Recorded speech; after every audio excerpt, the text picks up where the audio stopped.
Welcome to Creating Disney Magic with Lee Cockrell. Lessons in leadership, management, and customer service.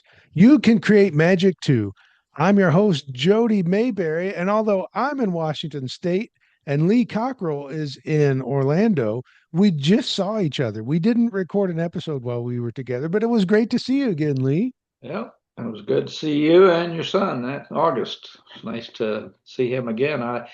He was a little boy when I first met him. Now he's a big Yeah, boy. that's right. He was, my goodness, 9 or 10 years old, and now he's quite a bit bigger than Yeah, when you first met him. it was great. Thanks. Yeah, he was so happy to see you. Now, I was in Orlando for an event. I did a storytelling event with Bob Weiss, Bob Allen, Rick Allen at UCF, University of Central Florida. They were fantastic hosts. We had great turnout. The UCF really took care of us, and my goodness, what a great event and what a great speaker lineup. I kind of felt like I just had the best seat in the house to watch a good show. Well, those are all good experiences when you can communicate your message to especially students that are coming up and looking for direction. Yeah, no question. That was my favorite part of the event, Lee. I was at the front of the room and I could look out there. Let's say half the room was students, and I could look out at the students. Let's say Bob Weiss is talking, and the look on their faces was like, "Oh my gosh, I can't believe I'm hearing from Bob Weiss." Especially when they got to ask questions, they loved it, and it's so. And I know you experience this a lot, Lee, to see students light up on the things that you say, and then to think this might be one of the moments that inspire them to go on and do whatever they're going to do. Yeah, it's true. Students know they don't know too much. Older people think they know everything. So I'll always enjoy students. Yeah. Yeah. Well, we had a great time. Well, Lee, you and I have never played, and I don't know if I ever told you, but I really enjoy playing miniature golf. Mm. And Matthew Miller, who I know, Lee, he is known as America's theme park technologist. We've had a mini golf rivalry for years. And so we played this time. We played at two of the Disney courses, and it took two courses and two extra holes to find out who was the champion. And I really think Disney does a great job with their miniature golf courses. And if you want to experience that, a great way to do it is call our friends at Magical Vacation Planner, say, I want to come to Orlando, I want to go to Walt Disney World, and let's make sure I get to play some miniature golf. You can call them at 407 442 2694. And by the way, I ended up beating Matthew Miller, in case you were wondering. All right, Lee, Lee, do you have when was the last time you played miniature golf? Oh, 1958, probably. No, I don't know. It's a while. Probably when you were here once, we did somewhere. I don't remember. But Y- I, y- I, I take that back. I played it probably quite a bit 10 years ago. As my grandkids were growing up, we went to play because they loved miniature golf. So, Yeah.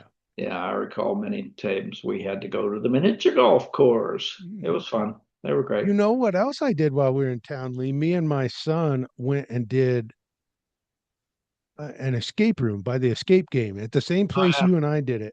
My Yeah. goodness, they do such a good job, the escape game. We haven't talked about them in a while, but their rooms are so detailed, so fun, just a great story. It's not just let's see if I can get out of this room. You're actually part of a story. It's a lot of fun. Yeah, it is. I've done it. All right, Lee, I have a listener question for us this week related to customer service. And the simple version of the question is, how does training affect customer service? And then she goes on to say that the company's scaling right now and needs to update training. What worked a year ago, they don't feel like with the current size of the company, the scope of the organization, that it's just not working the same. What changes need to take place with training to adapt to where the company is today that will fix customer service issues in the future? And also is as they in addition to this, they want to keep getting better. So with that in mind, companies growing, companies changing, and they don't want to just maintain their level of service. They want to get better along the way. So what advice do you have for service training in that situation? Yeah, I mean, I came to the conclusion about training after a long time of thinking I knew what they needed. But then when you start talking to your staff and mainly to the customer, what expectations do they have? And what kind of problems do they have? I used to tell people, I said, listen, you ask a customer how their visit to the restaurant went or to the hotel, and they tell you, well, chicken was slow and nobody paid attention, nobody looked me in the eye, it took forever to run the credit card, when I went for dinner the hostess was this and that, and the food came slow and I couldn't get you just take all of those issues all you got to do is talk to the employees that do the work and talk to guests, stand in your lobby or stand in your business or do surveys and find out what don't they like, and then build your training around that. If I know that people are going to complain about the reservations not ready, I'm going to train the staff what to do when that happens. So we don't get into it to do, oh, I'm sorry, your reservation's not ready, but here's what I can do, instead of just saying, your reservation's not ready. Have the what else and take it down so that whatever you're doing calms them down and makes them feel like you were organized, you know what you're doing, you anticipate it, anticipate what can go wrong, and then put in place standards and training and conversations to make sure it doesn't happen. So anticipation, I talk about that a lot. Anticipate what can go wrong, and everything from when I get up in the morning to go somewhere, I anticipate the traffic's going to be bad, so I punch it right into my maps and see, do I need to leave now or can I? And the old fun ones we talked about: get a fire extinguisher before the fire, anticipate anticipate that you know how to do CPR, anticipate that you every situation, if you can think and say, what can go wrong here? And how can I make sure that it never happens?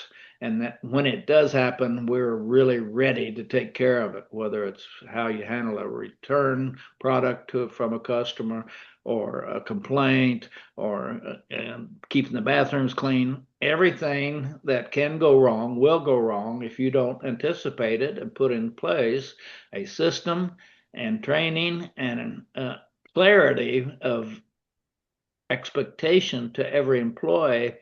You can train people. The problem is you got to enforce it. If people are not doing it, you got to deal with it. It's like your kids. You can tell them everything, but if they don't do it, you got to figure out how you're going to. Is there going to be discipline? Is there going to be uh, take their phone away for 2 days? Or I don't know what it is, but training is useless if it's not enforced, and because it'll simply quickly become in the person's mind, and it's not even irrelevant because the boss is now going to do anything anyway, so do whatever you want. And simple things: have your name tag on. If you don't, you can't go on this. You can't work today. If you're late 3 times, you can't work here anymore. And I mean, clarity is an amazing way to make sure things don't go wrong. And when they do, you've already determined what you'll do when it happens. And maybe you'll get 99% of them or 98% by doing all this survey and finding out and really knowing your business. Um, and then each time one happens that you weren't prepared for, you can add that to the training. Okay, now we're having this problem. So, and I think in the restaurant business, hotel business, things can change because of weather. We didn't have a policy for that. New Year's Eve, we didn't do that very well. So we're going next year, we'll have it. You keep fixing the things you didn't have that you were unaware of that come up. And so I think this is the best way, literally, just from the guest point of view, create your training. And because that's your job is to make them have a great time. We talked, so if we want to have them have a great time, let's see what they need to rate us as great. And they probably come up with some things we don't think about, the little things. You didn't pay attention to my grandson, or And we train the employee, pay attention to the children, take the order from the children, learn some magic tricks to show the children. Uh, it just it's so simple. You don't have to wait for an earthquake to be ready for it. Build the building, so expect it to come, and then expect a fire, expect an emergency, expect, and then create the safeguards around your life and your business to make sure they're handled right. Yeah, that's it's like security, safety. Safety. And companies that have it together, they've got lights in the parking lot, they got security rolling around, they got cameras. You go there, you feel safe. Other places you go, you think, I don't know, and it hurts your business. So anticipate. You want the customers to feel psychologically safely and physically safe, and you want them to really try not to find any fault with your business because you've already anticipated what could happen, and you've covered each one of those points from arrival to departure, even on the phone and on the website, and you just check everything. What would a customer think of this? And it's probably the same kind of things you would worry about if you were going out to do business. So the problem is we don't take the time to get all those listed and then put a training program around it. And then you got consistency. Doesn't matter who you hire, they get exactly the same answers about what to do if this happens. Yeah, that's how I This is think a about great idea to train from anticipated problems. In this scenario, the company's growing. So you sit down with the team and say, what problems could come up because we're growing, because we're opening new locations, hiring new people. I think that that is a fabulous way to do it. And then Lee mentioned adjust as you hear of new problems.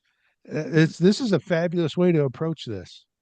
It really is, and I think as soon as you open, you will not have thought of everything. So grabbing those comments from the customers and the guests and your employees every day, you'll just get better and better and better. You'll knock them off, and eventually, hopefully, you won't have one or two, and occasionally one will come up. You have to redo your service standards or training, but overall, you could probably get most of them by just talking to people and your own experience. What does excellence look like? Some people don't have any clue what excellence looks like. They don't know how to say hello to a guest. They don't know how to greet a guest. They don't know how to seat somebody in the chair. They don't know. They just don't know. And if they don't know, that's our fault because if we got standards, we got to teach them. Be a teacher, as we said again, teach, which is training. While I was in Orlando, me and my son got a tour of the facility where all of the kids on the Disney College program live. And we were talking to some of the support staff. And I thought this was brilliant. I think this is Disney anticipating problems and solving it before it happens. They have people there to help with any situation because many of the college kids have not lived away from home before. They have not had to do their own laundry. They haven't had to figure out taxes. They haven't had to fill out employment forms. And they have people there at not at Disney, at the place where all the college students live to help with all of that. I just think that's Disney looking at these are the problems the kids are going to have. Let's just go ahead and put the people right there to solve it. Bingo. And that's exactly right. Every little detail, especially when you have 10,000 college students, you got to be clear because they can get themselves in trouble pretty quick. Well, Judgment. and Lee, here's one fun thing I learned unrelated to the topic. There are hidden Mickeys all over Disney World, and at Flamingo Crossing, they have hidden flamingos all through the Ah, facility. yeah, So that's good. I didn't kind know of that. fun. We That- found two of them, but only because someone showed us where they were. But it was still neat to see them. All right, Lee, I think of one example from your son Daniel. He was telling me one time he was general manager of a hotel and he went around with housekeeping and cleaned rooms. First thing he said, way harder than you think it would be. Second thing is he cleaned a bathroom and then asked the housekeeper how he did. And she said, sit in the bathtub and then tell me how you did. Yeah, it's And true. Yeah, it's true. I did it myself. I cleaned rooms and I didn't get 100% score from the housekeeper. And she said the same thing. Bathtub, uh, close the door and see what's behind the door. You clean back there? Uh, a good housekeeper sees a room like you and I cannot see it.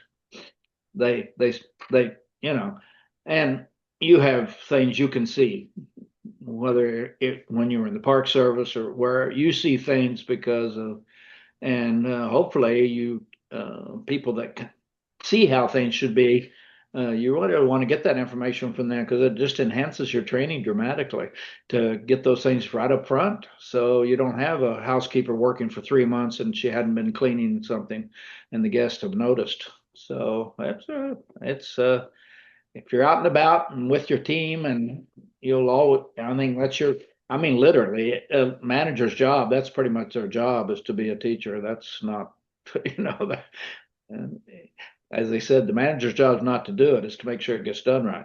And that's all. So the training starts way up. The manager's got to know it too.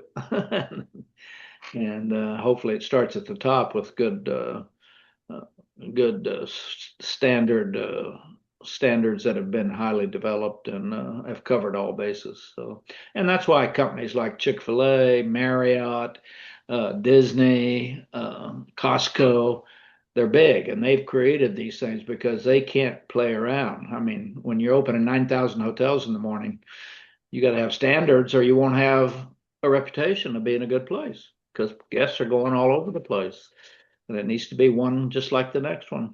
And that's what standards do, and that's what training does. And no matter on what exit on the highway or what country you're in, you have a good feeling about everything went well. They knew what they were doing, they anticipated, and I had no problems. I mean, that's the name of the game of customer service. So, yeah, it's a good subject. well, if this has inspired you to look at more customer service training, perhaps a great one to look at is world class customer service. You can find it at cockerelstore.com. That's a training based on the book, The Customer Rules.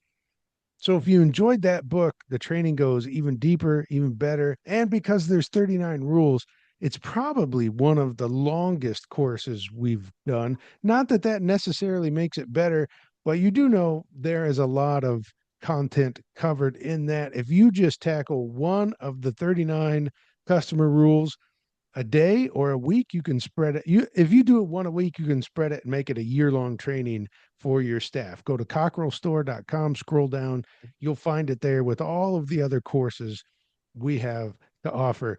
Thank you so much, Lee. This has been a great conversation. Until next week, go out and create magic for others.